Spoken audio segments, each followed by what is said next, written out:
오늘은 누가복음 104번째 시간입니다. 겨자씨와 누룩의 비유라는 제목으로 누가복음 13장 18에서 21절 말씀을 전하도록 하겠습니다. 저희가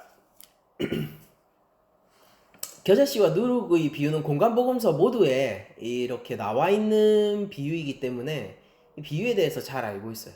잘 알고 있는데 조금 더 디테일하게 살펴보고, 그리고 이 다른 마태와 마가에서 이 본문이 나왔을 때의 맥락하고 누가복음이 이 비유가 나오는 맥락이 조금 다릅니다. 그래서 누가 고유의 이 비유를 다루는 방식을 한번 저희들이 살펴보도록 하겠습니다. 그러니까 오늘 설교를 들으시면요, 그냥 이 비유의 의미를 아실 수 있고요. 한 가지 저희들이 조금 주목해서 보자면은 이 비유의 의미는 다 똑같아요. 공간보험서 전체에서. 그렇지만은 누가가 이 비유를 어떤 맥락으로 다루고 있는지 정도를 알면은 오늘 본문을 잘 이해할 수 있을 것 같아요. 여러분들, 오늘 본문이 위치한 곳이요, 아무래도 조금 이상하죠. 왜냐면은 뭔가 어울리지 않게 예수님이 갑자기 뭔가를 얘기하시는 것처럼 보인단 말이에요. 왜냐면은 방금 전까지 무슨 일을 하고 계셨냐면은 안식일 논쟁을 하시고 계셨습니다. 그리고 나서 안식일 논쟁을 이 회당장하고 했어요. 그러니까 회당의 장녀 넘버원, 회당장과 안식일 논쟁을 하시고 난 이후에 무엇을 하셨냐, 어떤 현상이 벌어졌냐, 이제 예수님을 반대하는 사람과 이 일에 영광을 돌리는 사람으로 이렇게 두 편이 나뉘었습니다. 우리가 한번 본문을 볼까요? 13장 17절 본문을 보면은 예수께서 이 말씀을 하심에 모든 반대하는 자들은 부끄러워하고 온 무리는 그가 하시는 모든 영광스러운 일을 기뻐하니라 라고 얘기하면서, 여기서 부끄러워할 자와 기뻐할 자가 나뉘게 되죠. 그리고 그 기준은 뭡니까? 지금 예수님께서 하시고 계신 이 안식일에 병든 여인을 고치는 이 일을 반대하는 사람은 부끄러워지고요. 맞죠? 그러니까 예수님이 하시는 이 치유 사역을 반대했던 사람은 부끄러워지고, 또 이 일을 기뻐했던 사람은 어떻게 됩니까? 영광을 돌리게 되고 기뻐지는 것이죠. 이렇게 양 그룹이 나뉘게 돼요. 이 상황에서 예수님이 지금 오늘의 비유를 말씀하시게 되는 겁니다. 오늘 비유를 말씀하실 때에 예수님은 다소 뜬금없어 보이는 하나님 나라를 언급하세요. 그러니까 이거 왜 누가복음이 독특한 맥락 가운데 있냐면요, 여러분들 다른 마태나 마가복음의 맥락을 보면요, 하나님 얘기에 하나님 나라를 설명해 주시다가 이 비유를 하십니다, 예수님이. 그런데 누가복음을 보면은요, 안식일 논쟁을 하다가 이 하나님 나라의 비유를 얘기하시게 되거든요. 그래서 몇몇 학자들은요, 이 누가의 본문이 맥락에 맞지 않게 누가가 그 잘못된 자료를 인용했거나, 혹은 맥락에 맞지 않게 자신의 의도로 이 본문을 이상한 위치에 갖다 붙인 것이다, 혹은 나중에 후대에 좀 오역되어서 기록된 것이다, 첨가되었다, 뭐 그런 식으로도 얘기하는데, 그거는 오늘 본문을 제대로 이해하지 못하고 이 문맥을 제대로 이해하지 못한 데서 나오는 얘기입니다. 여러분들, 이거는 누가가 지금 예수님이 하나님 나라를 지금 이 자리에서 설명하시기에 더없이 적합한 상황이 벌어졌기 때문에 하시는 말씀이라고 우리에게 알려주고 있는 것이거든요. 그래서 누가의 그 의도를 따라서 저희도 한번 이 본문을 살펴보도록 하죠. 일단 먼저 본문 자체를 한번 이해해 보도록 합시다. 그 이후에 이 맥락을 이해해 보도록 하죠. 자, 먼저 두 가지 비유가 나오는데, 하나는 겨자씨의 비유고 하나는 누룩의 비유고, 이 비유는 모두 하나님 나라에 대한 비유입니다. 자, 겨자씨라고 얘기하는 것, 그리고 여기서 자라서 나무가 된 것은요, 사실 불분명해요. 그러니까 여기서 말 그대로 나무라고 되어 있지 이 품종을 설명한 게 아니거든요. 그래서 이 본문 자체, 예수님 자체가 이 나무가 뭔지에 대해서 중요하게 다루고 계시는 건 아닙니다. 그리고 아마 정황상 예수님이 이 나무를 설명하실 때에 이 1차 청중들 있잖아요. 이 지금 여기서 예수님의 설명을 듣고 있는 이 사람들은 이 나무가 뭔지 알고 있었던 것 같아요. 그러니까 그냥 추측을 해보는 거예요. 추측을 해보면은 예수님이 지금 바로 옆에 있는 나무를 예로 드셨을 수도 있고요. 혹은 당시에 그 언어 가운데서 예수님이 이 얘기를 하실 때는 아람어로 얘기하셨거든요. 그러니까 우리가 본문의 기록은 헬라어지만은 예수님의 언어는 아람어였거든요. 그럼 아람어로서 얘기했었던 그 씨가 특정한 겨자씨 품종을 가리키는 말이었을 수도 있어요. 그러니까 모릅니다. 그러나 어쨌든 1차 청중은 이 씨가 뭔지도 알고 이 나무가 뭔지도 알고 있었습니다. 그러나 우리들은 그거를 정확하게 추정하는 거는 정확하게 아는 거는 불가능해요. 여러분들 한국어로 나무, 여러분들 무슨 나무일까요? 몰라요. 몰라요. 그러니까 이게 나무라고 기록돼 있거든요. 이거 그 문자 그대로. 근데 겨자씨라고 얘기를 한 것을 보아 겨자 계열의 나무일 테죠. 그리고 유력한 나무가 한 2개 정도 있는데 조금 더 신빙성 있는 나무가 시나피스 니그라라는 나무랍니다. 이게 저도 이 나무를 몰라요. 왜냐면 한국에 없는 품종이라고 얘기를 하고요. 이게 막 엄청나게 거대한 나무는 아니라고 합니다. 뭐 외국에 나가 보면은 진짜 큰 나무는 뭐 무슨 산처럼 솟아 올라가는 나무들 있죠. 이제 그런 품종은 아니래요. 그래서 작게는 1m에서 이제 많게는 한 5m 정도까지 자라는 품종이라고 얘기를 하는데 어쨌든 이건 역시 추정이죠. 이 본문의 핵심은 근데 그게 무슨 나무여도 상관없어요. 이게 소나무여도 상관없어요. 예. 그러니까 여러분들 우리 솔방울 있죠. 솔방울이 나중에 그 소나무로 자라지 않습니까? 그런 거를 생각해 보면은 사실은 이게 무엇이어도 상관없습니다. 그러니까 어떤 나무여도 상관없고 이 비유의 핵심은 뭐냐면은 아주 미숙해 보이고 사소해 보이고 작아 보이는 이것이 성장하고 성장하여 나중에 새들이 깃드는 나무가 된다라는 것에 이 성장성의 이 비유의 핵심이 있는 거예요. 확장성과 성장성. 여러분들 예수님이 이 비유를 얘기하실 때에 우리들은요 구약의 여러 가지 본문들을 떠올릴 수가 있게 돼요. 그러니까 나무로서 무언가를 설명하는데 국가와 연관해서 설명하는 본문들이 구약에 꽤나 있는 편이거든요. 그러니까 지금도 예수님이 하나님 국가, 하나님 나라와 나무를 비교하고 있죠. 그런 것처럼 구약 본문에는요. 다윗 왕국을 나무에 비교하기도 하고요. 주로 백향목입니다.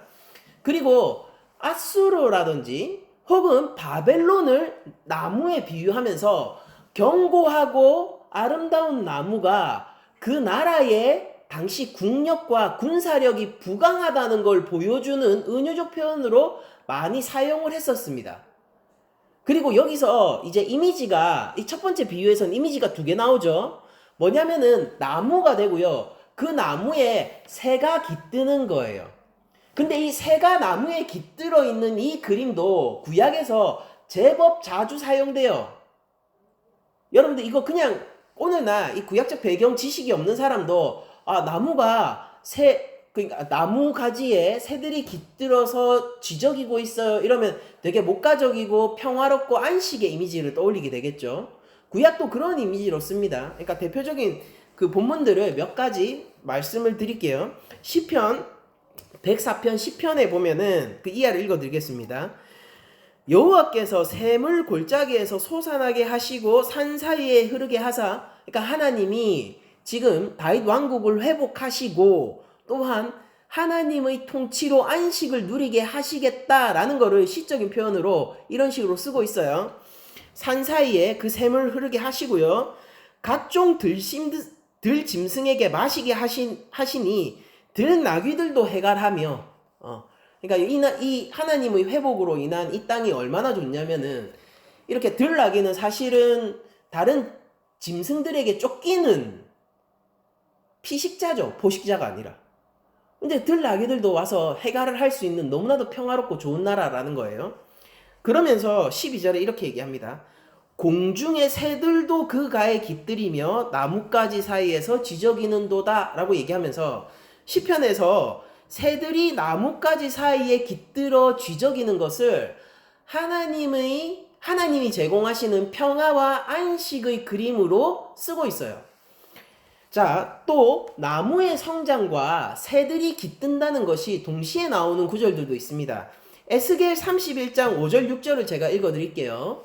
에스겔 31장 5절 6절을 보면은 그 나무가 물이 많으므로 키가 들의 모든 나무보다 크며 굵은 가지가 번성하며 가는 가지가 길게 뻗어나갔고, 그러니까 얼마나 이 품이 넓습니까? 단단한 나무가, 곱게 뻗은 나무가 아주 단단한 가지를 가지고 있는데 거기에서도 또 가지가 나와서 이 얇은 가지들이 온 사방에 뻗어 있는 듯한 그런 나무를 얘기하고 있는 겁니다. 이게 아수르의 그 국력 상태에 대한 묘사거든요. 그러니까 제국으로서 천하의 자신의 영향력을 뻗치고 있는 상태를 얇은 가지가 온 사방으로 뻗쳐나가는 형태의 그림으로 묘사를 하고 있는 거예요. 자, 6절을 제가 읽어드릴게요. 그런데 이렇게 한 결과가 뭐냐? 이 아수르라는 제국이 이렇게 강해지고 번성한데 이것으로 인한 결과가 뭐냐면 6절에 이렇게 얘기하고 있어요. 공중의 모든 새가 그 큰 가지에 깃들이며, 그러니까 아수르가요, 이 제국을 형성함으로써요, 이 근동세계에 일시적인 평화가 유지되고 있는 겁니다. 그러니까 서로 싸울 이유가 없어요. 왜냐면 절대 강자가 이걸 컨트롤하고 있기 때문입니다. 그렇죠? 그래서 아수르의 국력으로 인한 이 고대 근동세계의 일시적인 평화 상태를, 물론 일시적이에요. 나중에 이 나무는 하나님 앞에서 이 잘릴 나무예요. 그렇지만은 이 아수르 나라의 강력한 힘으로 인해서 마치 팍스 로마나처럼 아수르 제국에 의해서 평화가 유지되고 있는 이 상태를 이 나무가지에 새들이 쉬고 있는 형태로 묘사를 하고 있는 거예요. 그럼 여기서 이 새들은 뭡니까? 세계인들. 구약의 개념으로 보세요. 그들의 세계는 뭡니까? 그들의 세상은 뭐예요? 그 자기들이 있는 그 대륙이잖아요. 그러니까 자기들 입장에서는 모든 사람들이요. 모든 국가, 열방이 아수르의 힘에 의해서 안식을 얻고 있는 상태를 새가 깃들여서 휴식하고 있는 것으로 에스겔이 얘기를 하고 있어요. 그러면서 이렇게 얘기합니다. 큰 가지에 깃들이며 공중의 모든 새가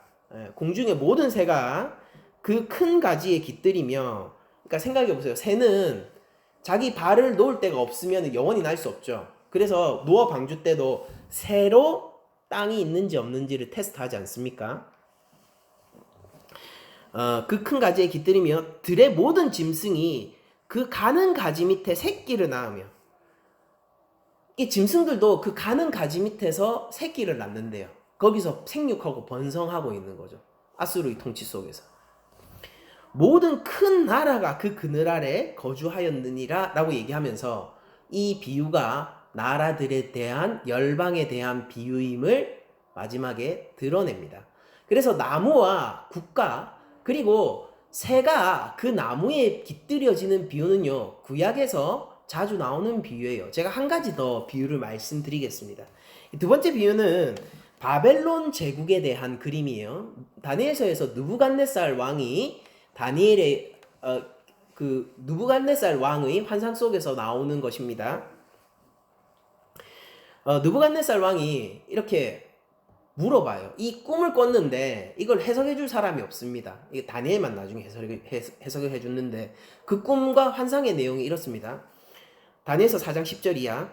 내가 침상에서 나의 머릿속으로 받은 환상이 이러하니라. 내가 본즉 땅 중앙에 한 나무가 있는 것을 보았는데 높이가 높더니, 그러니까 여기서도 똑같이 아주 견고하고 높은 나무가 등장하죠. 에스겔서와 마찬가지로. 높이가 높더니 그 나무가 자라서 견고하여지고 그 높이는 하늘에 닿았으니 그 모양이 땅 끝에서도 보이겠고, 그러니까 에스겔서에 이 가지가 전 세계에 뻗어나가는 것보다 더 적극적인 형태의 표현이죠. 그러니까 아수르 제국보다 적어도 이 바벨론 제국이 더 큰 것처럼 보이지 않습니까? 이 그림을 보면요. 실제로 그래요. 그래서 이 나무가 얼마나 큰지 땅 끝에서도 이 나무를 볼 수 있대요. 그러니까 이 나무의 영향력을 보여주는 거예요. 이 나무의 영향력은 어디까지 미칩니까? 땅 끝까지 미쳐요. 이 견고한 나무의 영향력은. 이게 당시 바벨론의 국력이라는 거예요. 그들의 영향력이고요. 그 모양이 땅 끝에서도 보이겠고 그 잎사귀는 아름답고 그 열매는 많아서, 그래서 그 잎사귀도 아름답고 열매도 많은데 그 결과가 뭐냐? 그 결과가 뭐냐? 이 땅 끝까지 미치는 영향력을 가진 이 나무가 있음으로 인해서 그 결과가 뭐냐? 자, 말씀을 드릴게요. 만민의 먹을 것이 될 만하고, 이 나무가 크고 견고하고 열매가 많아서 만민이 이 나무로 인해서 먹게 된답니다. 계속 읽을게요. 들짐승이 그 그늘에 있으며, 네, 에스겔서의 이야기와 동일하죠. 짐승들이 그 그늘에서 휴식을 취합니다. 그리고 공중에 나는 새는, 여기서 또 새의 그림이 나와요. 공중에 나는 새는 그 가지에 깃들이고, 여기서 가지에 새가 깃들이는 그림은 뭡니까? 바벨론에 의해서 이 고대 근동 지역이 통일되고 평화가 왔는데 거기서 안식을 누리는 사람들을 가지에 깃들인 새라고 얘기하고 있습니다. 여러분들 보세요. 나무를 국가로 비교할 때 그 가지는 보통 어떤 식으로 쓰이냐면요. 이 백성들을, 이 통일된 제국 안에서 백성들이 안식할 수 있는 국력, 영향력, 이런 것들이 가지로 표현되는 거예요. 그리고 새들은 무엇입니까? 그 영향력 안에서 쉴 곳을 찾다가 하늘을 날다가 드디어 평화를 얻게 된 사람들을 뜻하는 게 이 새라는 겁니다. 이 그림을 잘 가지고 계셔야 돼요. 그러면서 새는 그 가지에 깃들이고 육체를 가진 모든 것이 거기에서 먹을 것을 얻더라. 사람뿐만 아니라 짐승, 새, 무슨 벌레 할 것 없이 육체를 가진 모든 것이 거기에서 풍요롭게 안식을 누리고 먹을 것을 얻더라 라고 느부갓네살 왕이 이 환상을 얘기하고 있어요. 그러니까 물론 이 이후에 제가 계속 쭉 읽어드리면은 사실은 이거 나중에 잘리고요. 구루터기만 남게 될 미래에는 망할 나라입니다. 그러나 일시적이고 한시적으로 굉장히 강성한 제국을 이루는 바로 바벨론에 대한 이야기임을 나중에 다니엘이 설명을 해줘요. 그래서 여기서 나무는 앞서 에스겔과 마찬가지로 바벨론이 강한 나라가 된다라는 것을 의미합니다. 큰 나무는. 그쵸?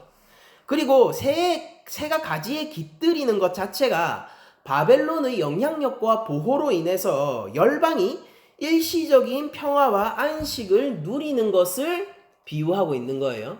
물론 나중에는 그루터기만 남게 될지라도 말입니다. 그리고 오늘 본문과 제일 비슷한 그림이 에스겔서 17장에 나옵니다. 구약을 여기까지 보면은 오늘 그 구약에 대한 이해는 이 본문으로 거의 다 마칠 수 있거든요. 에스겔서 17장을 제가 한번 읽어 드릴 테니까 한번 잘 들어보세요. 본문 이미지랑 제일 비슷해요. 에스겔서 17장 22절에서 24절인데요. 읽어 보겠습니다. 주 여호와께서 이같이 말씀하시되 내가 백향목 꼭대기에서 높은 가지를 꺾어다가 심으리라. 자, 여러분들 여기서는 어떤 선지자의 환상이나 왕의 꿈이 아니라 하나님의 선언이에요. 하나님의 선언이에요. 그러니까 벌써 무게가 다르죠. 이건 무게가 달라요. 그 어떤 환상과도 달라요. 하나님이 말씀하시는데 어떻게 하느냐면은 백향목 있죠.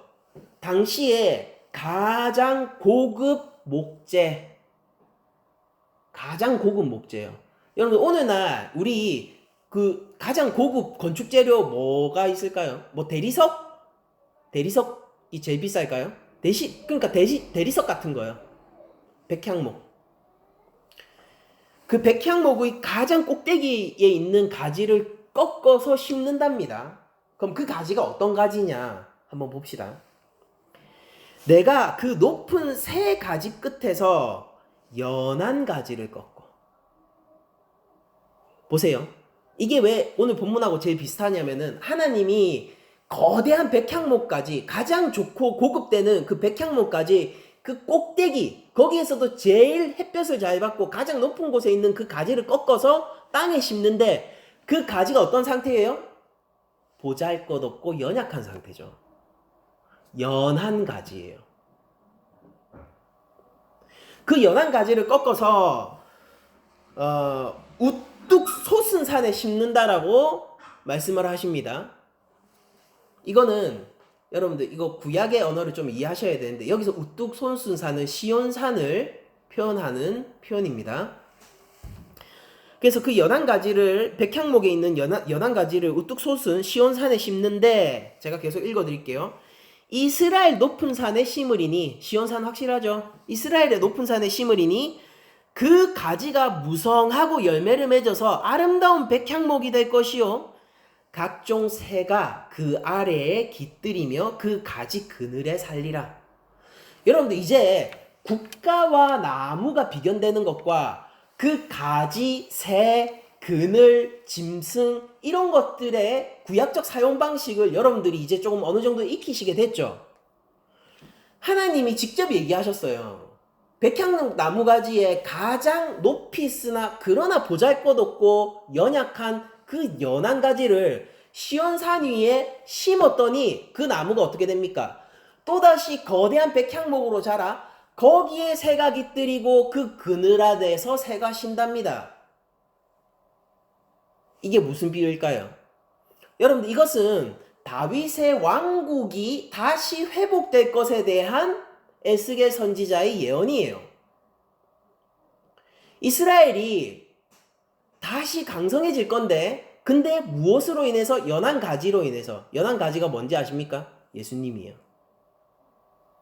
이 본문에서 연한 가지가 예수님이에요.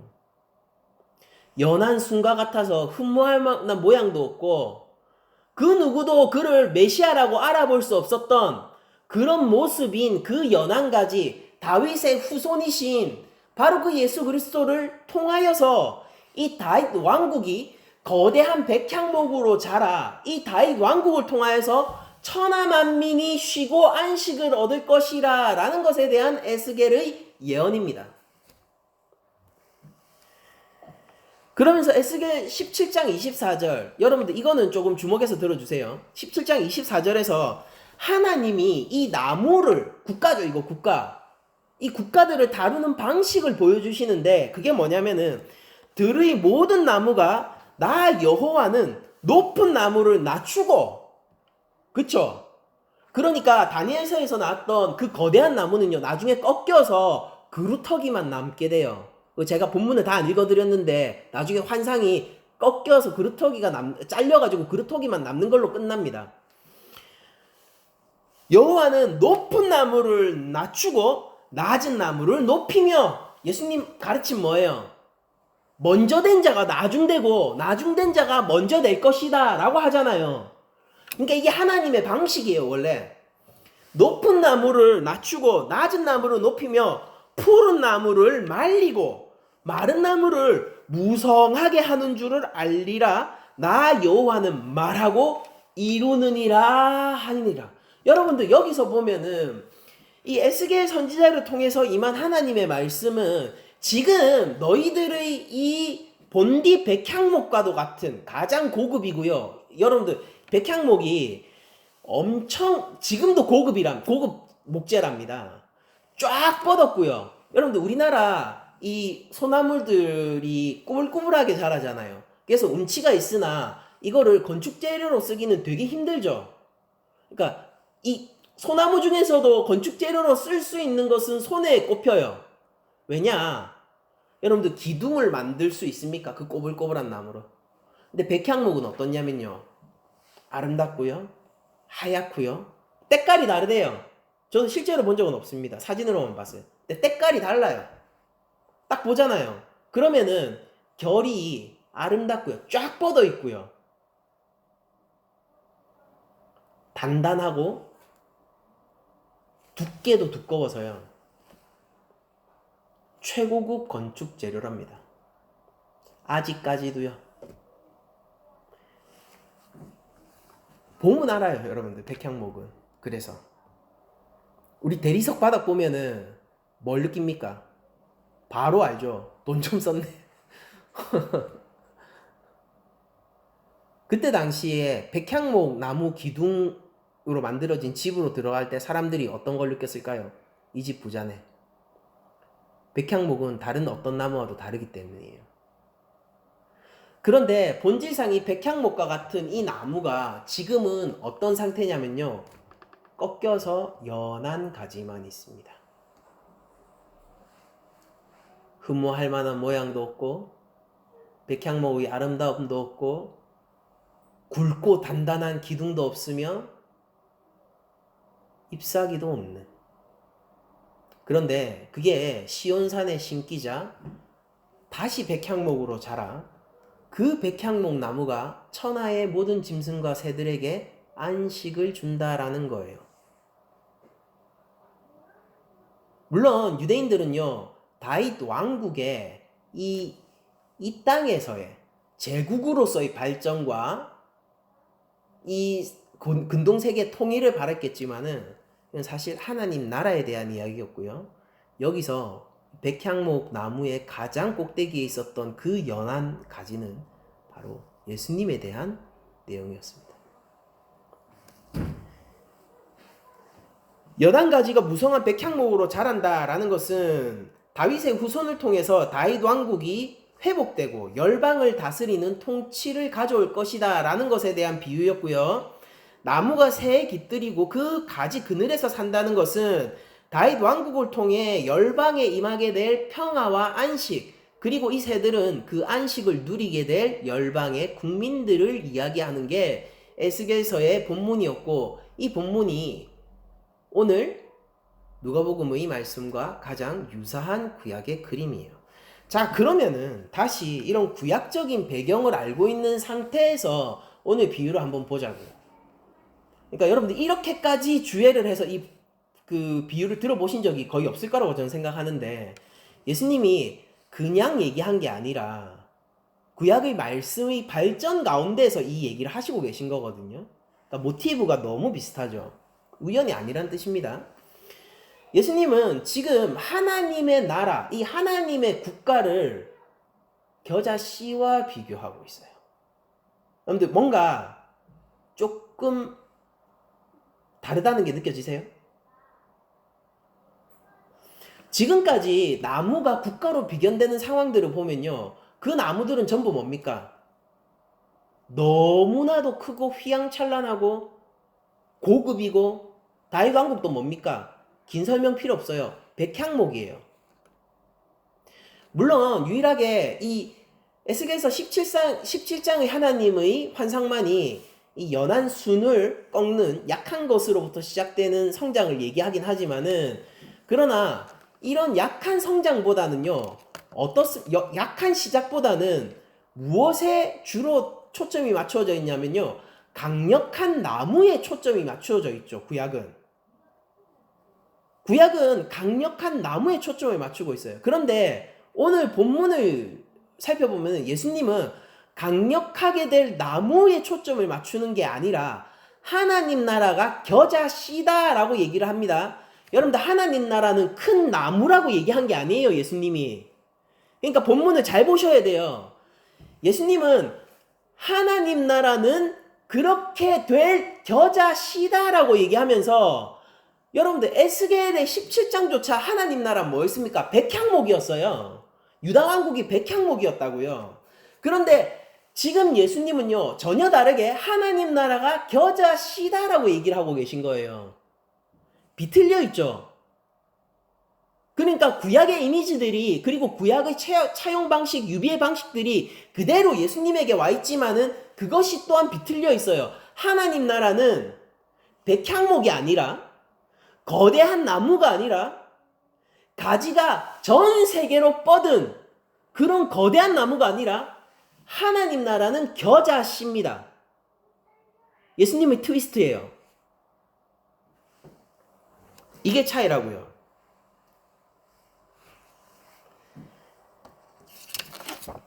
예수님이 뭘 얘기하고 싶은 걸까요? 앞서 말씀드렸듯이 여러분들 하나님 나라가 백향목으로 지금 예수님 앞에 있으면은 사람들이 다 알아요. 때깔이 다르다고요. 하나님 나라가 지금 앗수르를 비견하는 나무처럼 이 앞에 있다면은 사람들이 다 안다니까요. 그 가지가 열방에 뻗어 있는데 그걸 왜 모르겠습니까? 하나님 나라가 바벨론이 비견되던 다니엘서에 나오던 그 나무의 형태로 있잖아요. 그럼 사람들이 다 알죠? 땅 끝에서도 보일 만큼 크다면서요. 그걸 왜 모르겠어요? 예수님이 얘기하는 건 뭔지 아세요? 그 하나님 나라가 겨자씨 형태로 지금 여기 있다는 겁니다.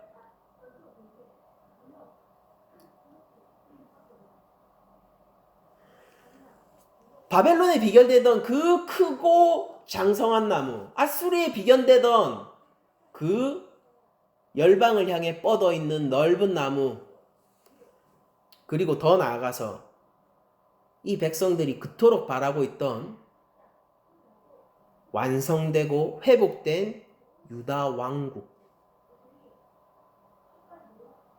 그 하나님 나라가 지금 있어요. 근데 그게 겨자씨입니다. 비유를 통한 예수님의 이 트위스트, 이거 저는 예수님이 되게 뭐라고 해야 되지? 이렇게 확 찌르는 블랙 유머를 잘 사용하신다고. 하나님, 그러니까 저는 하나님이 되게 블랙 유머를 잘 사용하신다고 생각하거든요.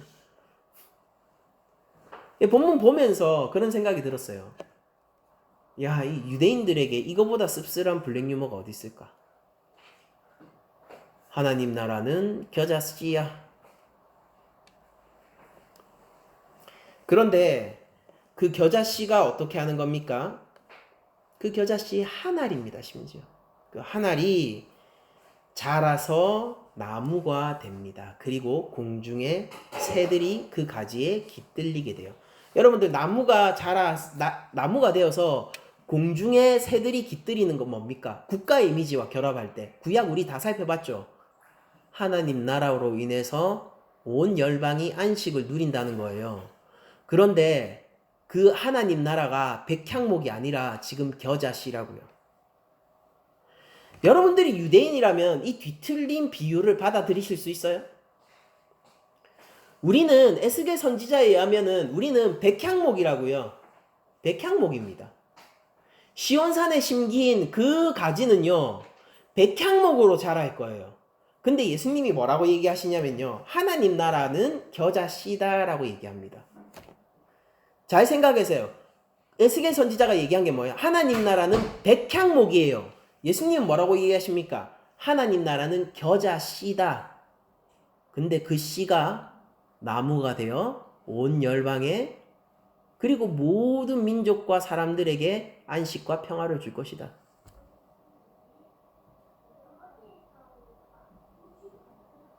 여러분들이 저는 이 시간 유대인들이 되셨으면 좋겠어요. 씁쓸함을 느끼셔야 돼요. 공감했으면 좋겠습니다. 여러분들 근데 이 비유가 여기서 끝나는 게 아니에요. 한 걸음 더 나아갑니다. 예수님은 이 정도 블랙 유머로 이 사람들의 폐부를 찌르는 것을 멈추지 않으십니다. 한 걸음 더 나아가서 한 가지 비유를 더 하시는데요. 여자들이 하는 주방일을 가져와서 이들이 알기 쉽도록 그림으로 그려줍니다.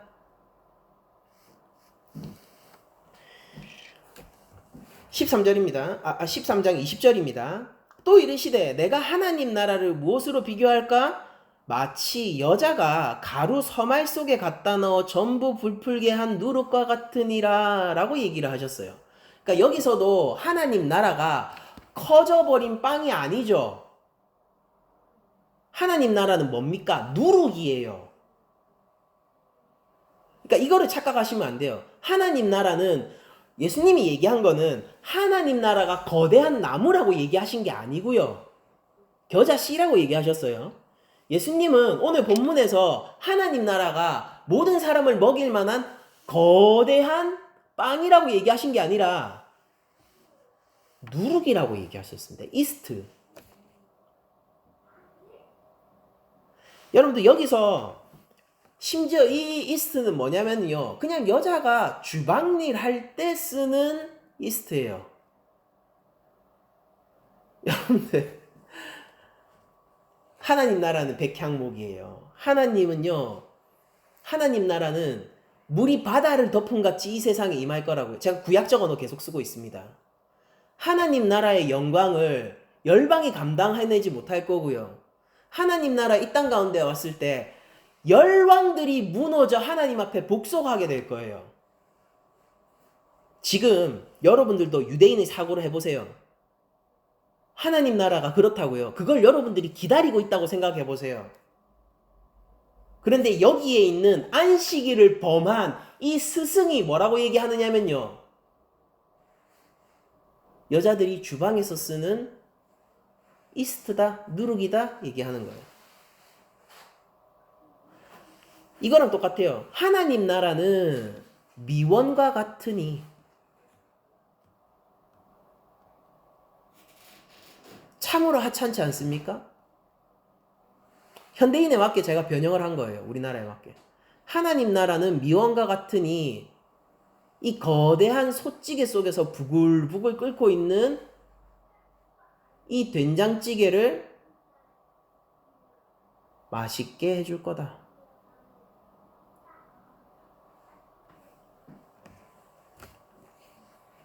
사람들은 오늘 본문들을 보면서요. 하나님 나라가 거대해질 것이라는 것에 초점을 줘요. 그런데 예수님의 설명은 다르죠. 우리가 적힌 대로 읽어냅시다. 예수님이 말씀하신 의도대로 읽어내요. 그런데 하나님 나라가 거대해지죠. 그런데 여기서 예수님이 집중하고 싶은 건 뭐예요? 악센트를 주고 싶은 거는 지극히 작은 것으로 시작하고 있다는 거예요. 하나님 나라가. 하나님 나라이 큰 거 누가 모릅니까? 하나님 나라가 백향목인 거 누가 몰라요? 하나님 나라가 거대한 빵인 것을 누가 모릅니까? 하나님 나라가 열방을 통치할 것을 누가 몰라요?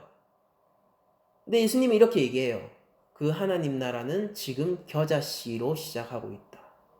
그 하나님 나라는 미원 몇 스푼으로 시작하고 있다. 여러분들 씁쓸합니까? 여러분들이 유대인이라면 씁쓸하지 않을까요? 여러분들 얼마나 이 말을 들으면서 기분이 언짢아질까요? 예수님은 진실을 이야기하기 위해서 상대방의 감정을 씁쓸하게 만드는 것을 전혀 개의치 않고 계세요.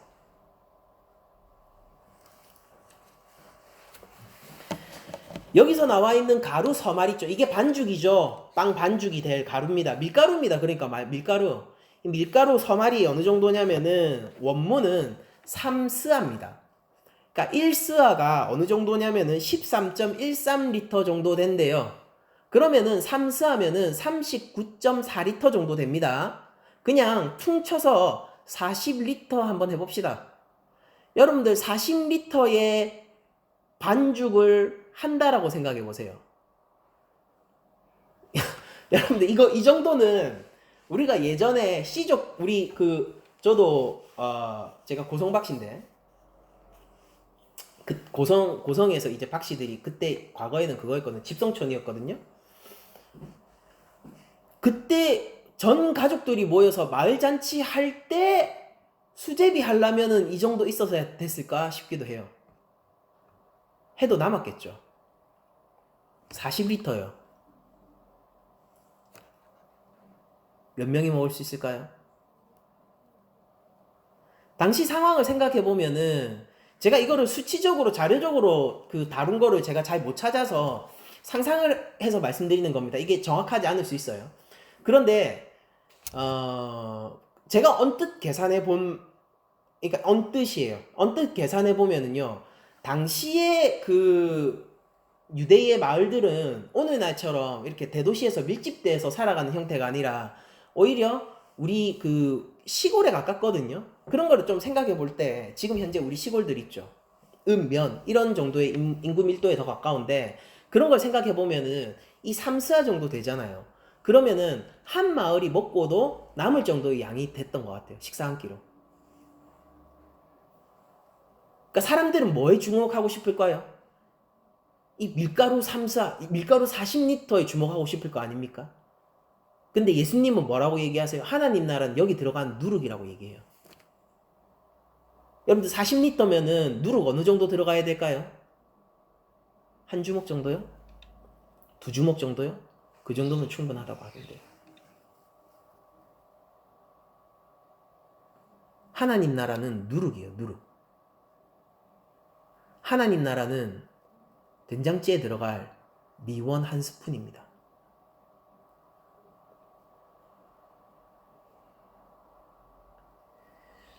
여러분들이 바라보고 계시고 있는 하나님 나라가 무엇인가? 그리고 여러분들이 기대하고 있는 하나님 나라가 무엇인가에 따라서 여러분들도 당시 예수님 앞에 섰던 유대인들처럼 오늘 씁쓸함을 느낄 수도 있을 거예요.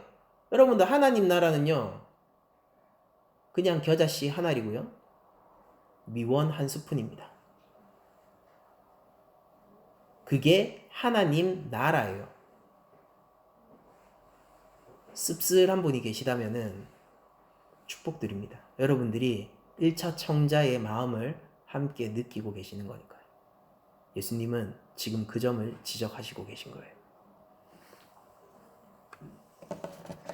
여러분들 한 사람 먹으려고 빵 40리터를 가져옵니까? 아니요. 만민이 먹을 양을 이 3스아의 밀가루에 비교한 것은 아닐까요?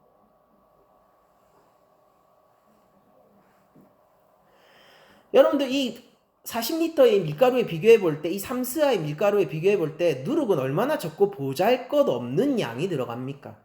하지만은 이 적은 양이 어떻게 돼요? 그 반죽의 곳곳에 스며들어서 결국 그 누룩이 들어간 곳은 모두 부풀어지고 커지죠.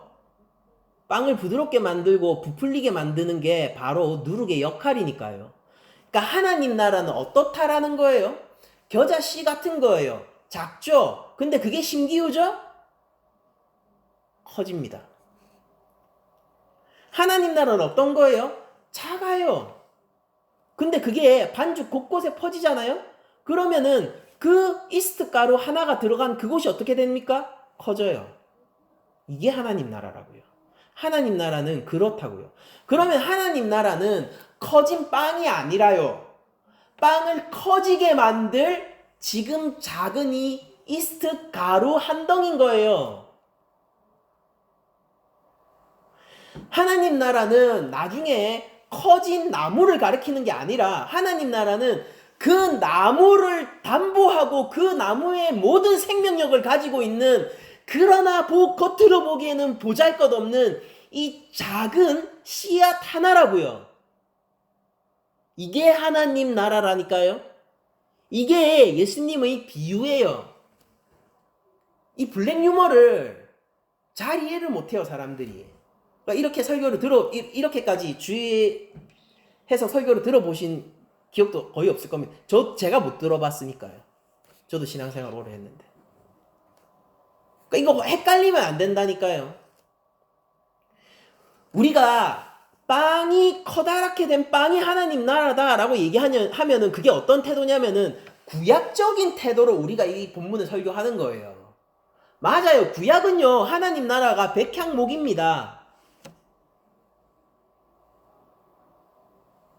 그러나 지금 예수님이 말하고 있는 것은 안식일의 주인 되시고 하나님 나라의 왕 대신 예수님이 얘기하고 있는 것은 하나님 나라가 겨자씨라는 것이고, 하나님 나라는 이 누룩이라고요. 그냥 미원 한 숟갈이라니까요.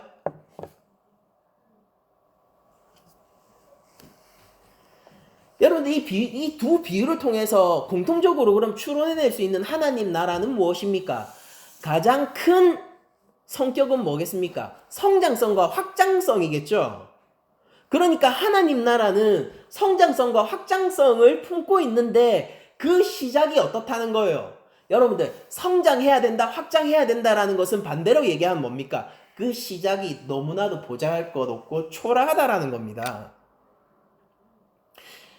하나님 나라는 성장하고 확장해요. 예수님이 하나님 나라의 확장성에 대해서 이 본문을 가지고 얘기를 하시는 겁니다. 예수님이. 그런데 공통적으로 그 출발이 항상 뭡니까? 미비하고 보잘것없고 알아보기 힘들다고요. 여러분들 누가 이 겨자씨를 보면서 이 새가 깃드는 나무라고 생각을 하겠냐고요. 열방을 통치하는 나라요. 그러니까 구약적 이미지지 않습니까? 그게 나무가 됐나 보다. 그게 아니라 구약적 이미지잖아요. 국가 이미지. 하나님 국가. 그러니까 이 겨자씨 보면서 여러분들 그 새들이 온 열방이 와서 쉬는 나라로 여러분들 생각할 수 있어요? 여러분들 하늘에 떨어지는 만나를 보고 하나님을 아는 것은 극히 쉽죠? 이스라엘 백성들의 완악함이 어느 정도냐면요. 여러분들 오늘 우리가 하늘에서 만나가 떨어지면 우리는 하나님을 믿을 거예요. 그렇지 않습니까? 매일 아침마다 하늘에서 만나가 쏟아지면은 여러분들 그거 보면서 하나님을 안 믿는 거 굉장히 어렵지 않겠습니까? 그런데 지금 예수님이 얘기하는 게 뭐냐면은 그냥 누룩 한 주먹이에요. 하나님 나라. 근데 그걸 보면서 열방이 먹을 음식을 여러분들 상상할 수 있어요?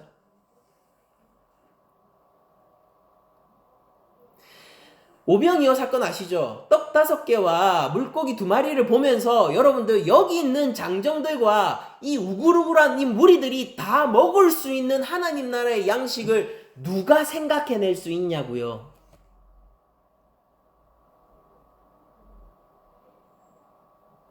그러나 그것이 하나님 나라라는 겁니다. 이 인식 가운데서 제가 말씀을 드리는 거예요. 그 소년의 떡 5개, 보리떡 5개와 물고기 2마리 같은 그 현실 속에서 제가 말씀을 드리는 거예요. 이 겨자씨 같은 이 현실 속에서 고작해야 한 주먹도 안 되는 이 이스트 가루 속에서 제가 말씀을 드리는 거예요. 하나님 나라는 확장성을 가지고 있고 그 무엇도 이 하나님 나라를 막을 수 없습니다. 이 두 비유를 통해서 본 하나님 나라는 지금 현재 여기 있는 하나님 나라가 예수님 앞을 얘기하는 거예요. 예수님 앞과 그 유대인 앞에 있는 하나님 나라가 작고 미비하다는 사실입니다. 이 사실은 2023년 오늘날도 변함없는 현실로 느껴집니다. 그리고 하나님 나라는 알아차리기 힘든 정도가 아니라 거의 불가능해 보입니다.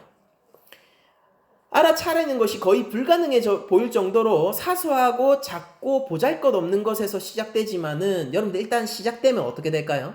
시작되면 반드시 성장하여 온 열방에 평화와 안식과 양식을 제공할 거라는 사실입니다.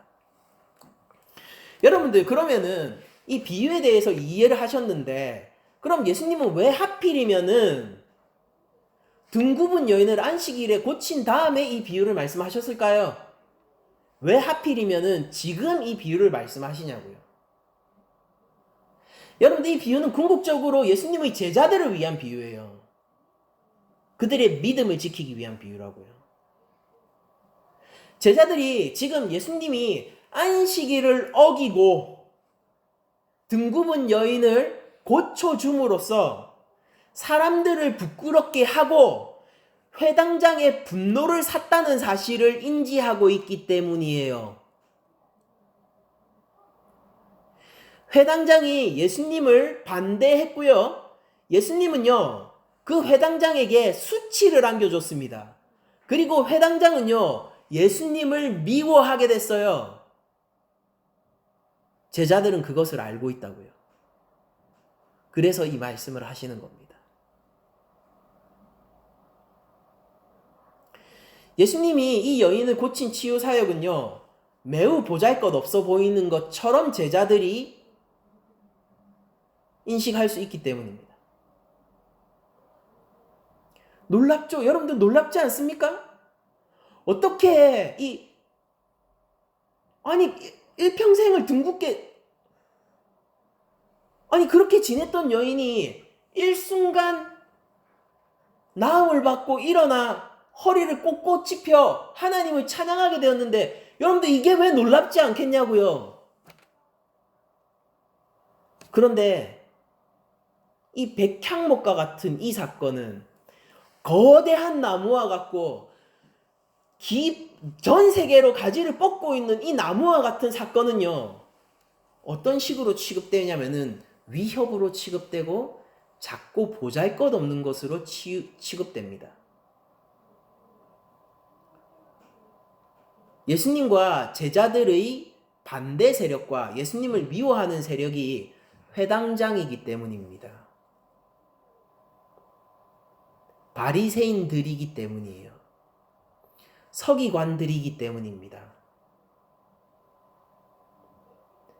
마침내 대제사장이 예수님을 십자가로 끌고 갈 것이기 때문이에요. 예수님은 연약해 보이기 때문이에요. 예수님은 힘이 없어 보이기 때문입니다. 예수님은 도살장에 끌려가는 어린 양 같기 때문입니다. 예수님은 죽임을 당하기 때문이에요.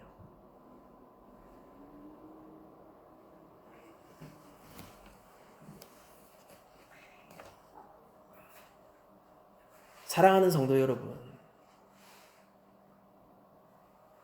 여러분들 제가 이제야 돼서야, 목회하고 이 정도가 돼서야 비로소 이 말을 어색하지 않게 할 수 있게 됐어요.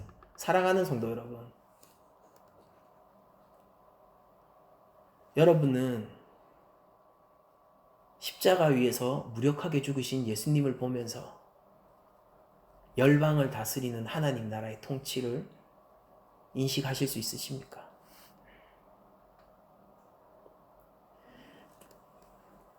지금 예수님의 제자들은요, 회당장의 분노를 샀어요. 이미 충분히 바리새인의 분노들도 사왔습니다. 예루살렘으로 들어가죠. 이제 제사장도 분노할 거예요. 이게 제자들이 걷는 길입니다. 이 여인이 낳은 것은 놀라운 일이긴 하지만은, 그러나 지금 자신의 적대 세력이 가지고 있는 종교 권력과 사람들에 미치는 영향력을 비교해 볼 때는요, 턱없이 중과부족으로 보이는 거예요. 예수님 앞에서 일어난 이 치유 사역이 겨자씨처럼 보이는 겁니다. 예수님 앞에서 등이 굽었던 여인이 하나님을 찬양하는 사건이 놀랍기는 하지만은 기껏해야 미원 한 스푼처럼 보이는 거예요. 예수님이 지금 제자들에게 주고 싶은 거는 하나예요. 소망을 가져라. 그리고 진짜를 봐라.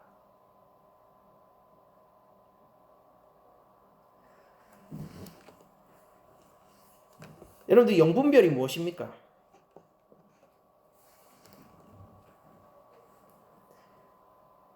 저는 무슨 영성사역 한다는 분들, 이런저런 분들이 막 영분별 해가지고요, 무슨 네 안에 무슨 귀신이 들어있고 그런 얘기 하는 거를 제가 오늘날에도 한국교회에서 일어나고 있는 것을 알고 있습니다. 제가 판단하지는 않을게요. 왜냐면은 전 그들이 본다라고 하는 것을 한 번도 본 적이 없기 때문에 그것에 대해서 판단하지는 않겠습니다. 그러나 저는 그 누구보다 탁월한 영분별의 기준을 알고 있는데요. 그것은 눈으로 보거나 느끼는 것이 아니라 하나님 말씀에 비추어 겨자씨를 하나님 나라로 인식하는 것입니다. 진정한 분별이고 진정한 지혜입니다.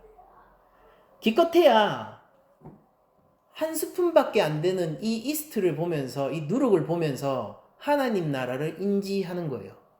이게 진정한 지혜를 통한 영분별입니다. 우리는 각각 다른 삶의 정황 속에서 살고 있습니다. 제가 살아가는 삶을 여러분들이 살고 있지 않아요. 대신 살아줄 수도 없죠. 반대도 마찬가지입니다. 여러분들의 삶을 그 누가 대신 살아줄 수 있을 것입니까? 여러분들 각자의 삶은 자신 고유의 영역이죠. 그런데 그 삶 속에서 여러분들 겨자씨 보고 계세요? 여러분들에게 지혜를 요구하는 거예요. 참 분별을 요구하는 겁니다. 여러분들 삶 속에서 여러분들 이 작은 한 스푼의 이스트, 누룩 보고 계세요? 그리고 그게 있을 때 여러분은 열방을 통치하시는 하나님 나라를 그 안에서 발견하십니까?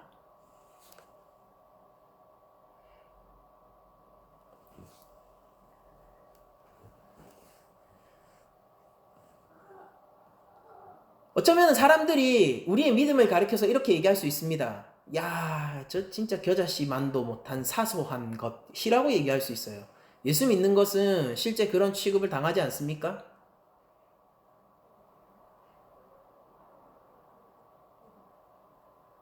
여러분들 종교라는 게 너무나도 많은 부작용을 낳고 있잖아요. 진짜 부끄러워요. 기독교의 수많은 사이비 아류들이 지금 다시 조명을 받고 있고 그 안에서 일어나는 일이 차마 눈 뜨고 보기가 힘든 일들이 일어나고 있습니다.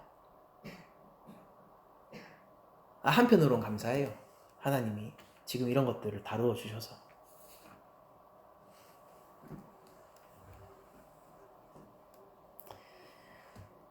여러분들 그 속에서 이 많은 종교의 부작용 속에서 여러분들 어때요? 사람들이 우리의 믿음이라는 것을 겨자씨로 취급하고 있지 않습니까? 그 사람이 가족이면 어떨까요? 그 사람이 매일 봐야 하는 직장 동료면 어떨까요? 심지어 그런 의심이 나에게조차 있다면 어떨까요? 여러분들 세상을 바라보면은 40리터의 밀가루처럼 보이고 우리는 고작해야 한 스푼처럼 보이는 적은 없으신가요? 내 삶의 어려움과 무게와 감당치 못할 이 아픔들이 40리터, 39.4리터의 밀가루 반죽처럼 보이면서 내가 가지고 있는 믿음이라고 해봤자, 하나님의 은혜라고 해봤자 고작해야 이 미원 한 스푼, 이 누룩 한 스푼만도 안 되는구나 라면서 절망하고 계시지는 않냐고요. 예수님은 그런 우리들을 알고 계시고 우리들에게 이렇게 얘기하시는 거예요. 나의 제자들아, 내가 사랑하는 나의 제자들아, 내가 생명을 바쳐 구원할 나의 제자들아, 내가 이 피를 흘려 너에게 하나님 나라를 줄 나의 생명을 아끼지 않는 사랑을 받을 제자들아, 소망을 가지려.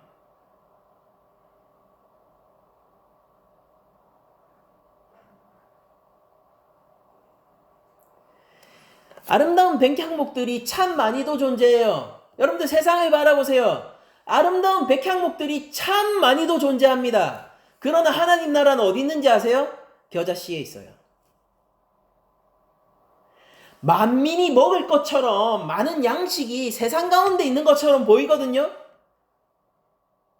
그러나 그 양식을 진짜 만민이 먹을 수 있도록 하는 것은 이 한 스푼도 안 되는 이 누룩입니다.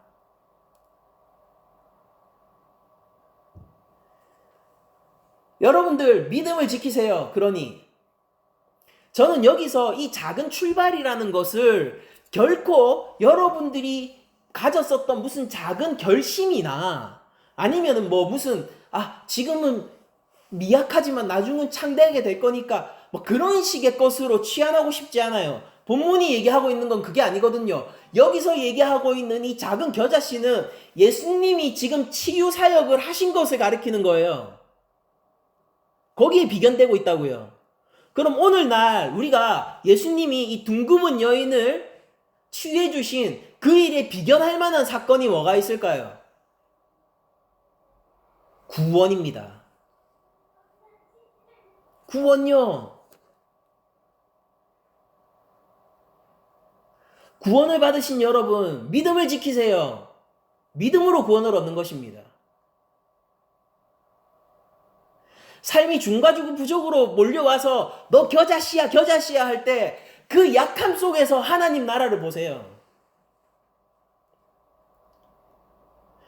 여러분들 예수 그리스도의 보혈로 여러분들 자유함을 입으셨지 않습니까? 지지 마세요. 겨자씨 맞아요. 예수님도 보세요. 도살장에 끌려가는 어린 양이라니까요. 진짜 백향목 거기 어디 있었습니까? 로마의 왕궁 안에 있었습니다. 공식적인 칭호가 신의 아들이었던 그 백향목이 로마의 왕궁 안에 있었다고요. 그러나 제가 에스겔서에서 제가 여러분들한테 꼭 기억하라고 했던 거 뭡니까? 하나님의 나무를 다루시는 방식. 하나님은 높은 나무를 자르실 겁니다. 작은 나무를 키우실 거고요. 풍성한 것을 말라버리게 할 거예요. 연약한 가지에 잎사귀가 열리게 할 것입니다. 여러분들이 바라보고 있는 그 연약한 가지는 뭐요? 나예요? 여러분들 한참 착각하신 거예요. 그 연약한 가지가 바로 예수님입니다. 하나님 나라는 그러므로 누가 가져오시는 거예요? 예수님이 가져오시는 거예요. 우리는 이 나무가 아니라 이 씨가 아니라 뭐예요? 여기에 깃들이게 될 새들입니다. 여러분들 정말로 안식을 원하십니까? 로마의 왕궁으로 가지 말고 지금 십자가 위에서 조롱당하고 있는 이 이스라엘의 왕으로 가십시오. 그 믿음을 지키란 말이에요. 여러분들 정말로 배불리 먹기를 원합니까? 여러분들 지금 그 왕궁으로 갈 것이 아니라 광야로 가세요. 만나가 있는 바로 그것 말입니다.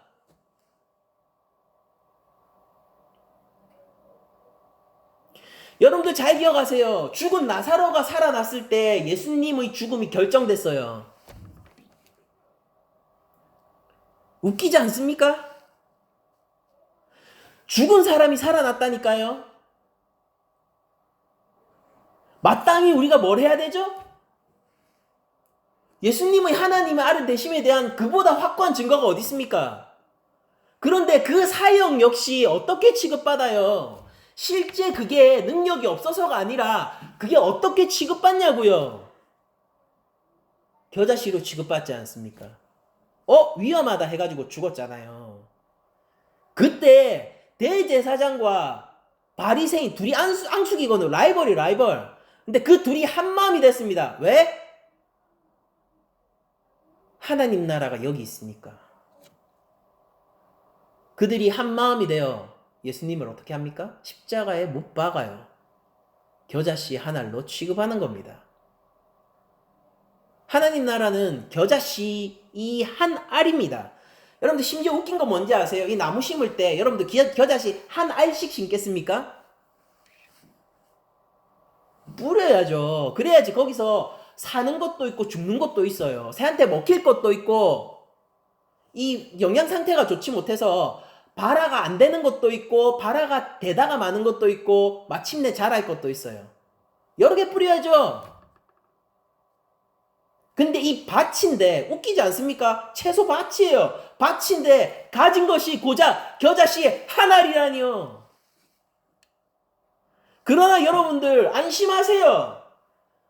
그 채소밭에 겨자씨가 한 알밖에 없는 것은 이 한 알이 결코 실패하지 않는 한 알이기 때문이에요. 세컨 옵션 없어도 돼요.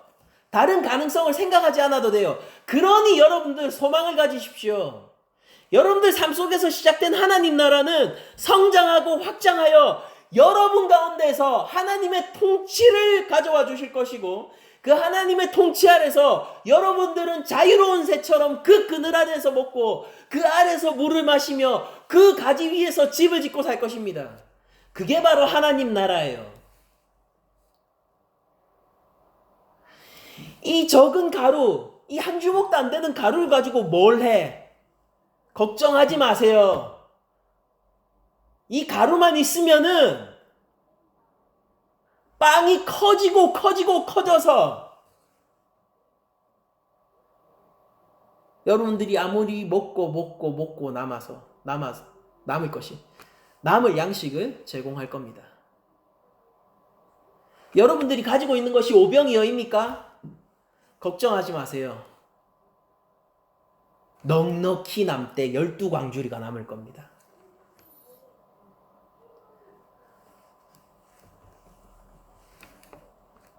여러분들 사막 가운데서 오아시스를 찾아 헤매있는 삶은 얼마나 고단합니까?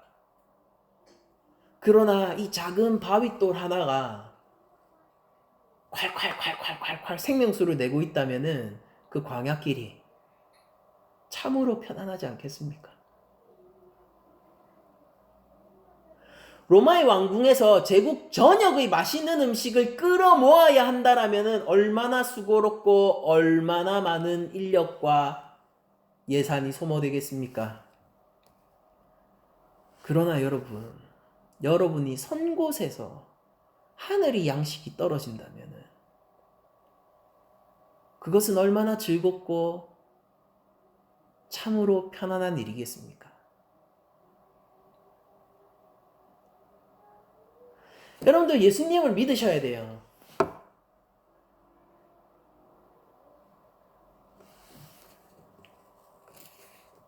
예수님을 믿으셔야 돼요.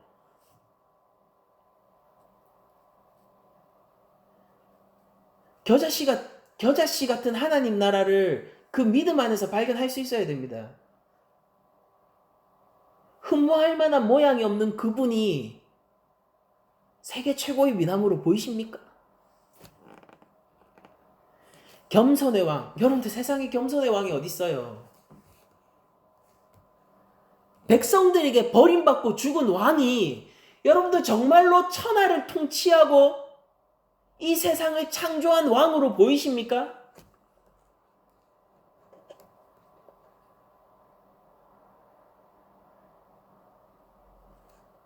하나님 나라는 겨자씨와 같은 것입니다.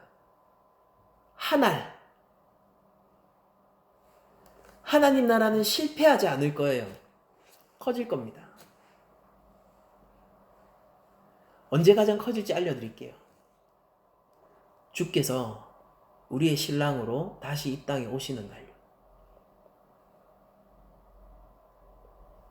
그때 사실 진짜 백향목은 이 겨자씨였다는 것을 알게 될 거예요.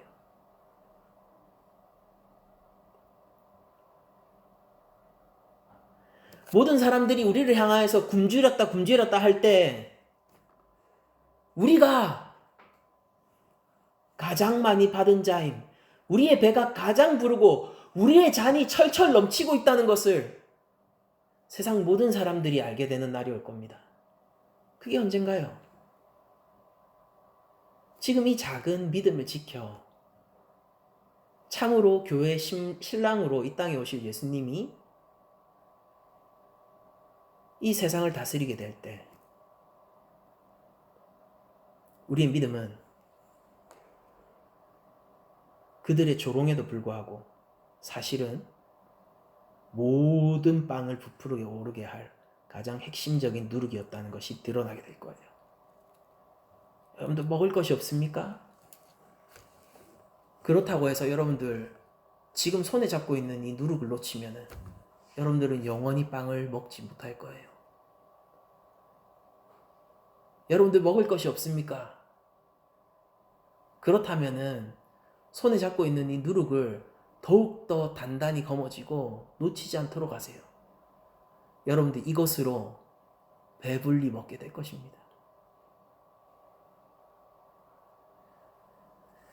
우리 교회 가운데 있는 형제 자매들을 위해서 기도하십시오.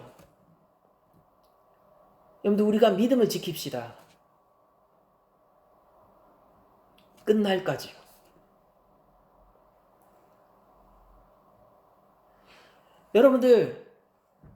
여러분들을 둘러싸고 있는 이 환경과 이웃들을 향하여서 기도하십시오.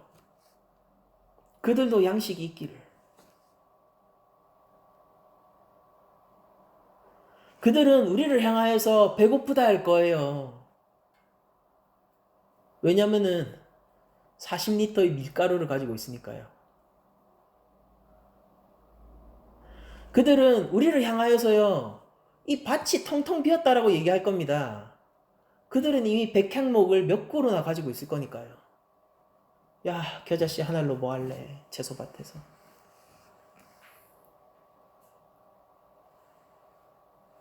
그러나 여러분, 진짜 나무가 겨자씨 안에 있는 것이고, 진짜 양식이 이 한 주먹도 안 되는 이 누룩 가운데 있는 것입니다. 여러분들이 이 세상을 축복할 수 없다면은 누가 축복하겠습니까? 여러분들이 세상에 양식을 제공할 수 없다면 누가 하겠습니까? 여러분들, 요셉은요, 그때 당시에 천하 열국이 막강한 권력을 자랑하고 있었으나 오로지 요셉만이 양식을 제공할 수 있었어요. 기근이 오면 그렇습니다. 여러분들, 심령이 가난한 자는 복이 있습니다. 왠지 압니까? 하나님 나라가 저들의 것이기 때문이에요. 굶주린 자의 취급을 받는 것을 자랑스럽게 여기십시오. 내가 가진 것을, 이 믿음을 제가 다른 걸로 치환하고 싶지 않아요. 여러분들, 이 믿음요, 예수님요, 예수님이 시작하신 이 구원의 사역요, 이 여인이 하나님께 영광을 돌렸다니까요. 지금 방금까지 등이 굽어서 제대로 걷지도 못했던 이 여인이 지금 손을 들고 하나님께 영광을 돌리고 있다니까요. 우리 죄가 사해졌습니다. 우리가 더 이상 사망 가운데 묶여있지 않아요. 우리가 하나님의 자녀가 되었고 우리가 사망에서 영생으로 옮겨졌습니다. 우리 주 예수 그리스도가 나의 신랑이에요. 여러분들, 그러므로 이 작은 겨자씨를 진짜 나무로 볼 수 있는 여러분들이 되시기를 바랍니다. 이것을 다른 무엇으로 여러분들 포기하거나 취향하지 마세요. 이 본문을. 이 겨자씨는 예수님의 이 치유 사역이에요. 이 가운데 우리 낮은 자리 교회 전체가 있어야 하는 것입니다. 주여 우리를 치유해 주시옵소서. 우리의 이 구분등을 펴 주시옵소서. 우리의 사망과 죄 가운데서 그리스도의 십자가 보혈로 씻어내려 하나님 앞에서 의롭다 칭함을 받게 하여 우리를 하나님의 양자가 되게 하여 주시옵소서.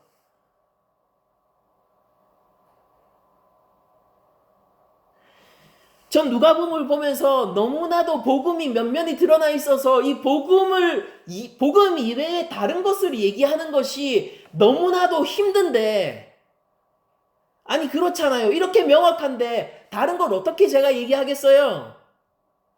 그런데 왜 한국교회는 이것이 없는 취급을 하냔 말이에요. 더 나아가서 우리 낮은 자리 교회는 우리 삶 속에서 왜 이게 없는 취급을 하냔 말입니다. 더 나아가서 저는 왜 복음에 매여 있지 못할까요?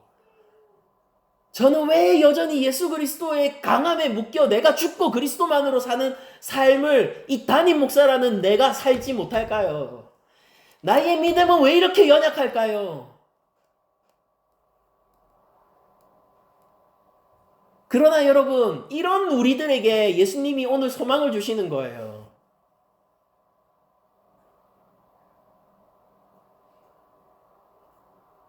그래, 하나님 나라는 겨자씨야. 소망을 가져.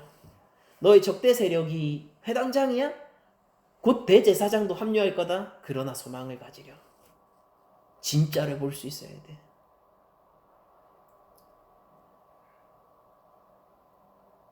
여러분들 자신을 의지하지 마십시오.